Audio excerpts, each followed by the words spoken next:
नमस्ते. Hotel झणझणीत मेजवानीतून खूप खूप स्वागत आणि श्रावण महिन्यातल्या दुसऱ्या शनिवारच्या खूप खूप शुभेच्छा. आज आपल्याला शेवयाची खीर बनवायची. त्यासाठी लागणारे साहित्य पाहूया.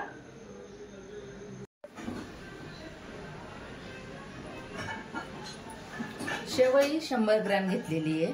100 ग्रॅम साखर आहे, 200 ग्रॅम क्रीम आहे, 35 ग्रॅम तूप आहे, 10 काजू आहे, 10 बदाम आहे, 10 मनुके आहे, अर्धा चमचा वेलची पावडर आहे, अर्धा चमचा जायफळ पावडर आहे, 10-12 केशरच्या काड्या आहे आणि 700 ग्रॅम दूध आहे. एवढं यासाठी लागणारे साहित्य. आपल्याला काजू आणि बदाम जराशी टेचून घ्यायचे खलबत्त्यामध्ये.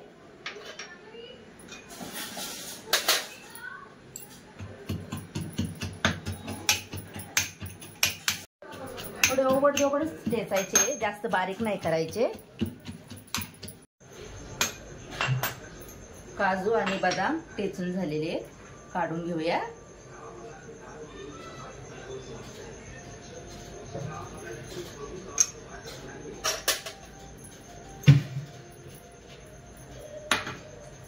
आता आपल्याला तूप टाकायचंय.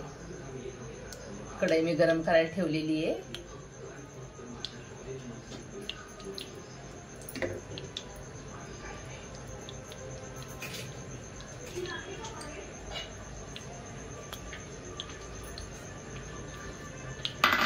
शेवयाची खीर म्हणलं की सगळ्यांच्या आवडीची खीर असते. लहान मुलांना तर शेवयाची खीर खूप आवडत असते.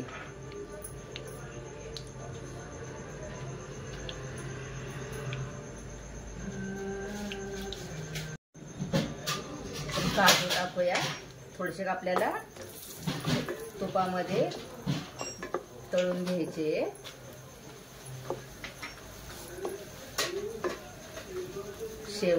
शेवई तर भाजलेलीच आहे, तरी पण थोडीशी तुपामध्ये आपण भाजून घेऊया.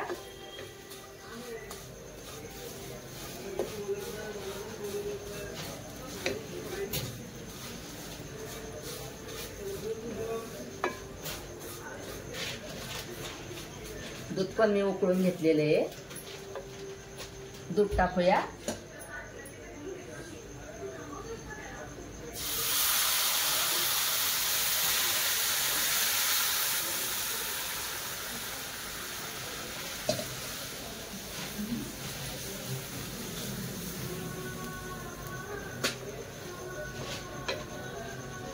साखर,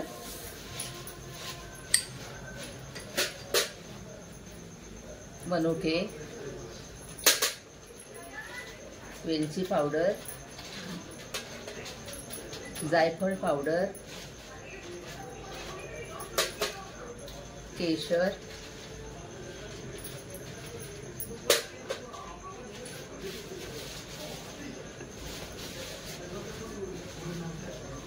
केशरचा फ्लेवर लगेच दुधामध्ये उतरलेला आहे.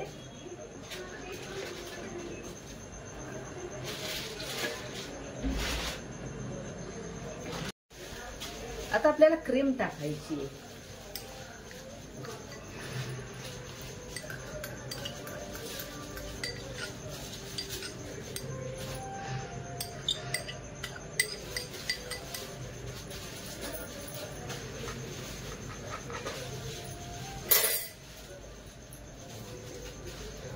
क्रीम टाकलेली आहे. हलवून घेऊया.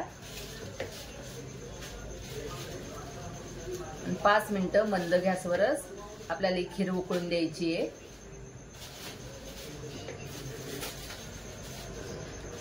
साखर आपल्या आवडीप्रमाणे टाकायची आहे. कुणाला जास्त गोड लागतं, कुणाला कमी गोड लागतं. मी कमीच टाकलेली आहे.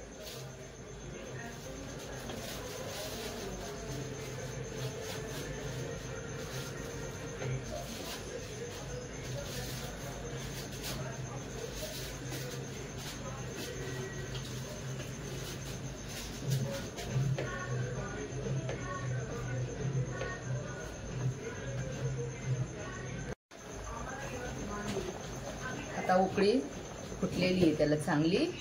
जरा आपण आता मंद गॅस करून 5 मिनिटं शेवई शिजून देऊया दुधामध्ये. गॅस बंद केलेला आहे.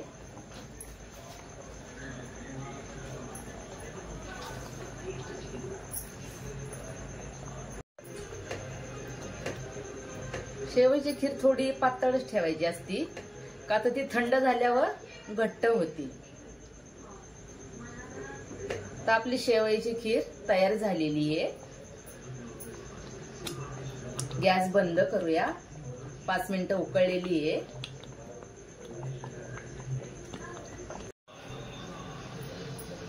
आपली शेवयाची खीर पूर्ण तयार झालेली आहे. तुम्ही पण या पद्धतीने करून पहा, खाऊन पहा, कशी झाली ती सांगा. आणि या व्हिडिओला लाईक करा, शेअर करा, फॉलो करा. धन्यवाद.